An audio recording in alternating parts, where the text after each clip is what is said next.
Good morning అండి. మనకి రీసెంట్గా ఆర్బీఐ అసిస్టెంట్ ఆల్రెడీ మనకు క్లారిటీ ఉంది కదండి. ఆర్బీఐ అంటే ఏంటంటే రిజర్వ్ బ్యాంక్ ఆఫ్ ఇండియాలో అసిస్టెంట్కి నోటిఫికేషన్ రిలీజ్ చేశారండి. సో ఈ వీడియోలో మనం అసలు ప్రిలిమ్స్ ఎలా ప్రిపేర్ అవ్వాలి, మెయిన్స్ ఎలా ప్రిపేర్ అవ్వాలి, నెక్స్ట్ ఏంటంటే ఎగ్జామ్ స్ట్రాటజీ ఎలా ప్లాన్ చేసుకోవాలో మొత్తం డీటెయిల్గా చూద్దామండి. ఫస్ట్ ఈ నోటిఫికేషన్ గురించి చూస్తే కనుక మనకి ఎగ్జామ్ డేట్స్ వచ్చి ప్రిలిమినరీ ఎగ్జామ్ ఎప్పుడు ఉందండి? ఏప్రిల్ 11th ఉంది. తర్వాత మనకి మెయిన్స్ ఎగ్జామ్ వచ్చి జూన్ 17th ఉంది. నెంబర్ ఆఫ్ వేకెన్సీస్ వచ్చి మనకి 650 అండి. ఇది మనకి రీజనల్ వైజ్ ఉంటుందండి.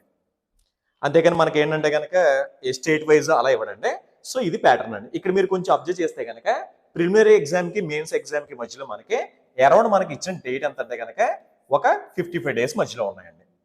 నెక్స్ట్ మనకి ఏంటంటే ఇది ఈ ఎగ్జామ్ అప్లై చేయడానికి మనకి ఎనీ గ్రాడ్యుయేషన్ ఉండాలండి. ఏ పర్సంటేజ్ ఉన్నా పర్లేదు, ఏ బ్రాంచ్ అయినా పర్లేదు, ఏ గ్రూప్ అయినా పర్లేదు. చెప్పాం కదండి ప్రాసెస్ వచ్చి దీనికి ప్రిలిమ్స్ మెయిన్స్ ఏ విధమైన ఇంటర్వ్యూస్ ఉండో, కాకపోతే మనం వేరే రీజన్లో మాత్రం అప్లై చేస్తే దీనికి ఎల్పిటి టెస్ట్ కూడా ఉంటుందండి. అంటే లోకల్ లాంగ్వేజ్ ఉంటుంది కదండి, దానికి సంబంధించిన ఎల్పిటి ఎగ్జామ్ కూడా కండక్ట్ చేస్తారండి. ఆ తర్వాత ఈ నోటిఫికేషన్ వచ్చి మినిమం ఏజ్ ఎంతంటే 20 years, మాక్సిమం ఏజ్ ఎంత అంటే కనుక 28 years అండి. నెక్స్ట్ ఏంటంటే మనకి ఓబీసీకి అయితే 3 years ఎక్స్ట్రా ఉంటుంది, ఎస్సీ ఎస్టీకి అయితే 5 years, పీడబ్ల్యూడీకి అయితే 10 years ఉంటుందండి. నెక్స్ట్ ఇంకోటి ఏంటంటే ఇది మామూలు రెగ్యులర్ ప్యాటర్న్ ఉంటుంది కదండి, prelims pattern same as it is pattern ఇది. అంటే మనకి ఏంటంటే క్వాంట్ వచ్చి మనకి 35 బిట్స్ ఉంటాయి, 35 మార్క్స్. రీజనింగ్ వచ్చి సేమ్ అంతే అండి, 35 బిట్స్, 35 మార్క్స్. తర్వాత ఇంగ్లీష్ వచ్చి 30 బిట్స్ ఉంటాయి, 30 మార్క్స్ ఉంటాయి. అంటే మొత్తం ఓవరాల్గా 100. ఇక్కడ మనకి ఏంటంటే ఇండివిజువల్ టైమర్ ఇస్తారండి. అంటే దాని అర్థం ఏంటంటే కాంపోజిట్ టైం 1 hour కలిపి రాసుకోవడానికి లేకుండా ఫస్ట్ మనకి ఏదో సెక్షన్ ఓపెన్ అవుద్ది, 20 minutes పేపర్ క్లోజ్ అయిపోద్ది. నెక్స్ట్ అలాగే ఇస్తారనమాట అండి. సో ప్రతి సెక్షన్కి కూడా మనకి 20 minutes, 20 minutes, 20 minutes అవుతుంది. ఈ ప్రిలిమినరీ ఎగ్జామ్ ఎవరైతే క్వాలిఫై అయ్యారో వాళ్ళకి మళ్ళీ నెక్స్ట్ ఏంటంటే కనుక మెయిన్స్ ఎగ్జామ్ కండక్ట్ చేస్తారండి. ఇది చూడండి మనకి ఇక్కడ ప్యాటర్న్ ఏంటంటే quant, reasoning, English, general awareness and computers. దీంట్లో మన రెగ్యులర్ ప్యాటర్న్లో అయితే కనుక మనకి ఎస్బీఐ క్లర్క్లో కానీ ఐబీఎస్ క్లర్క్లో కానీ మనకి కంప్యూటర్స్ ఉంటుంది కదండి, ఇక్కడ కంప్యూటర్స్ కూడా యాడ్ చేశారండి.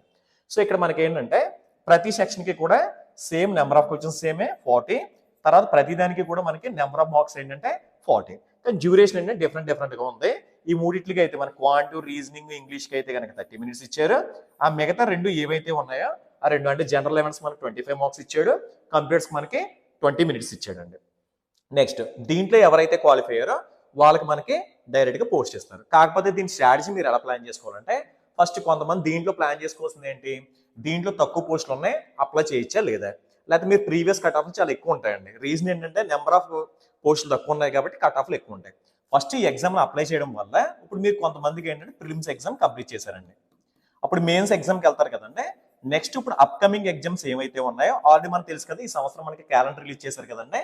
ఐబీపీఎస్ సంబంధించింది PO and clerk, PO release చేశారు క్యాలెండర్, తర్వాత క్లర్క్ కూడా రిలీజ్ చేశారు. ఆ తర్వాత మనకి ఆర్ఆర్బీస్, ఐబీబీఎస్ ఆర్ఆర్బీ సంబంధించిన అండ్ స్కేల్ ఆన్ ఆఫీసర్, లేకపోతే దాన్ని మనం పిఓ అని కూడా అంటారండి. తర్వాత మనకి ఆఫీస్ అసిస్టెంట్, దాన్ని మనం క్లర్క్ అని కూడా అంటాం. ఈ 4 ఎగ్జామ్కి సంబంధించిన ప్యాటర్న్ ఏదైతే ఉందో ఇప్పుడు మెయిన్స్ ప్యాటర్న్కి వెళ్ళారనుకోండి, ఫస్ట్ దీంట్లో మీరు మెయిన్స్ రాశారండి. ఇన్ కేసు మనకి జాబ్ వస్తే చాలా మంచిదే, లేకపోతే కనుక ఈ ఎగ్జామ్లకి మనకి ఎలా ప్యాటర్న్ ఉంటుంది ఏంటుంది ఒక ఐడియా ఉంటుందండి.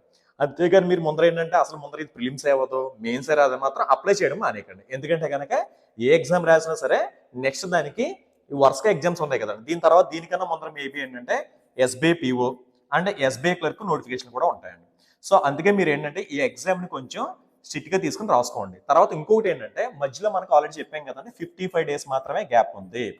జనరల్గా అందరూ చేసే మిస్టేక్ ఏంటంటే ఈ ప్రిలిమ్స్ ఇప్పుడు నోటిఫికేషన్ ఇప్పుడు పడింది కదండి, ఫస్ట్ ఇప్పటి నుంచి ప్రిపరేషన్ మొదలు పెడతారు.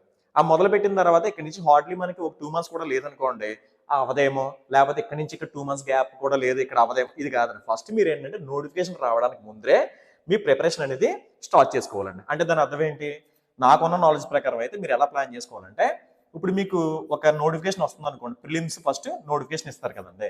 ఈ నోటిఫికేషన్ మెయిన్స్కి ముందే మీరు ఎగ్జామ్స్ అన్ని రెడీగా రాసుకుని రెడీగా ఉంచుకోవాలండి. మనం ఒక స్టూడెంట్ని అడిగితే ఆ పర్టికులర్ పర్సన్ ఎవరో మీలాగా కాల్ చేసిన అమ్మాయి SBI clerk and IBPS clerk, ఆ అమ్మాయి ఎగ్జామ్స్ 2 రాసిందంటండి. ఏది మెయిన్స్ రాసినప్పుడు సార్ దీంట్లో కొంచెం ఇబ్బంది పడుతున్నాను, స్ట్రాటజీ ఎలా ప్లాన్ చేసుకోవాలి అని అడిగితే నేను అడిగాను అనమాట అండి, నువ్వు అమ్మ ఎన్ని ఎగ్జామ్స్ రాసి వెళ్ళావంటే ఇప్పుడు మీరు ఏ సైట్లోంచి రాసినా పర్లేదు, ఇప్పుడు కోచింగ్ సెంటర్స్లోంచి రాయాలి లేకపోతే ఆ సైట్లో ఇలా కాదు. ఆ అమ్మాయిని అడిగితే ఏం చెప్పిందంటే ఈ 2 ఎగ్జామ్లు మెయిన్స్ కలిపి ఆ అమ్మాయి రాసిన ఎగ్జామ్స్ ఒక 7 ఉన్నాయండి. ఇప్పుడు 7 మెయిన్స్ రాసి అంటే ఇప్పుడు రెండు కలిపి 7 మెయిన్స్ రాసి ఆ ఎగ్జామ్లో రిజల్ట్ కోరుకోవడం కూడా కరెక్ట్ కదండి. అందుకే మీరు ఏంటంటే కనుక లాంగ్ టర్మ్లో ప్లాన్ చేసుకోండి. అంటే మనకి ఏంటంటే ప్రిలిమ్స్ నోటిఫికేషన్ పడ్డాక ప్రిలిమ్స్ ప్రిపేర్ అవుతాం, ప్రిలిమ్స్ అయిపోయి రిజల్ట్ వచ్చిన తర్వాత మెయిన్స్ ప్రిపేర్ అవుదాం అని కాకుండా ఇప్పటి నుంచి మీరు సైమల్టేనియస్గా ఏంటంటే ప్రిలిమ్స్తో పాటు మెయిన్స్ ప్రిపరేషన్ కూడా స్టార్ట్ చేసుకోండి. అప్పుడే మీకు ఏంటంటే అవి రావడానికి ఛాన్సెస్ ఉంటాయి.